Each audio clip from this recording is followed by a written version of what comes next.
अब खबर करौली से, जहां मंडरायल में जल संसाधन विभाग और पीडब्ल्यूडी विभाग में टकराव का मामला सामने आया। दरअसल पीडब्ल्यूडी विभाग ने धावली गांव के पास नहर के ऊपर जल संसाधन विभाग से बिना एनओसी लिए पुलिया का निर्माण कर दिया, लेकिन नींदर बांध से नहर में पानी छोड़ते पुलिया क्षतिग्रस्त हो गई और पानी का रिसाव होने से खेतों में पानी भर गया। जल संसाधन विभाग के एएन का कहना है कि विभाग ने 2 बार एनओसी के लिए नोटिस जारी किए थे, लेकिन पीडब्ल्यूडी विभाग ने मनमर्जी से नहर पर पुलिया का निर्माण कर दिया।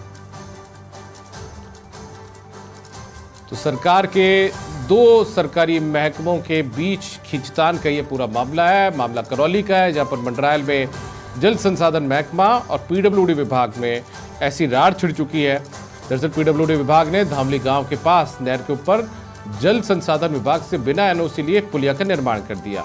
हालांकि किया तो लोगों की सहूलियत के लिए निर्माण था, लेकिन नींदर बांध से जैसे ही नहर में पानी छोड़ा गया तो ये पुलिया क्षतिग्रस्त हो गई और ऐसे में पानी का जो रिसाव है होने से खेतों में पानी भर गया। अब जल संसाधन विभाग का कहना यह है कि 2 बार एनओसी के लिए नोटिस भी जारी किए गए थे, लेकिन पीडब्ल्यूडी विभाग ने मनमर्जी से नहर पर पुलिया का निर्माण कर दिया। वैसे में 2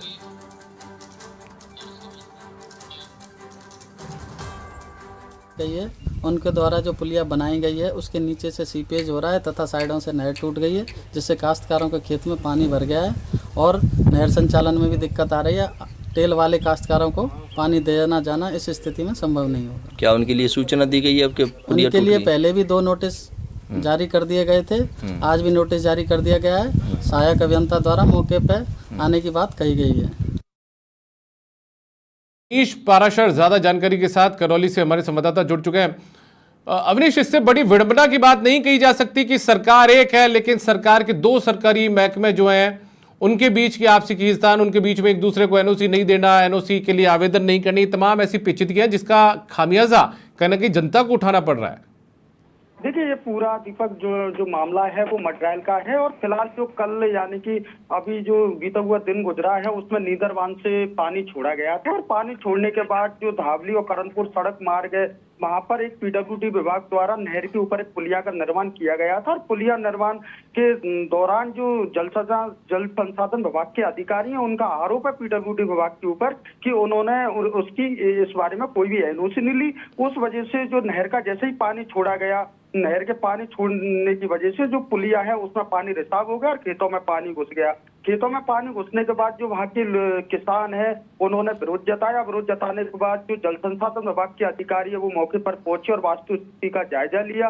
वास्तु स्थिति का जायजा लेने के बाद जो पीडब्ल्यूडी विभाग के तमाम अधिकारी उनसे दूरभाष पर वार्ता की और उन्होंने इस बारे में नाराजगी भी जताई, क्योंकि जो जल संसाधन विभाग के अधिकारी हैं उनका कहना है कि हम पहले ही जो नहर के ऊपर जो पुलिया का निर्माण हो रहा है उसके बारे में हम इनको लिख चुके हैं कि जो जल संसाधन विभाग के नियम है, कायदे हैं, उसके अनुसार ही पुलिया का निर्माण किया जाए। लेकिन पीडब्ल्यूडी विभाग के अधिकारियों ने ठेकेदार की मिलीभगत करके आनन फानन में इस पुलिया का निर्माण करा दिया। पुलिया इतनी घटिया सामग्री से बनाई गई है कि पहले ही दिन जो नहर का पानी गया था वो रिसाव होकर जो दीवार होती है पुलिया की उसमें पानी घुस गया और रिसाव होने के चलते खेतों में जाके पानी घुस गया। उसका खामियाजा ये हुआ कि नहर को आनन फानन में पानी को रोका गया और जो चूंकि अब रबी की फसल का सीजन चल रहा है तो रबी की फसल के सीजन के चलते ये पानी छोड़ा जाना था। पानी रोकने की वजह से जो किसान है उनको फसल बोने में भी अब परेशानी का सामना करना पड़ रहा है। इसके बाद दोनों जो विभाग है उनमें पत्रवार एक तरीका से टकराव होने की यहाँ पर स्थिति सामने आई है। चूंकि हमने जो करौली जिला कलेक्टर नीला सक्सेना उनसे भी इस बारे में जानकारी लेने की कोशिश की, लेकिन वो उनका फोन रिसीव नहीं हो पाया और जो जल संसाधन विभाग के अधिकारी हैं उन्होंने साफ शब्दों में कहा है कि हमने 2 बार इनको पत्र लिख चुका है, कल भी लिखा है। अब अगर पीडब्ल्यूडी विभाग हमारी नहीं सुनेगा तो हमें आखिर में जाकर कानूनी कार्रवाई की जाएगी। वही पीडब्ल्यूडी विभाग के अधिकारियों ने भी ये माना है कि हमारी गलती है और हमने जो इनकी एनओसी लेनी चाहिए थी वो हम एनओसी नहीं ले पाए। जी दीपक। चलिए अवनीश, बहुत शुक्रिया आपका इस तमाम जानकारी के लिए।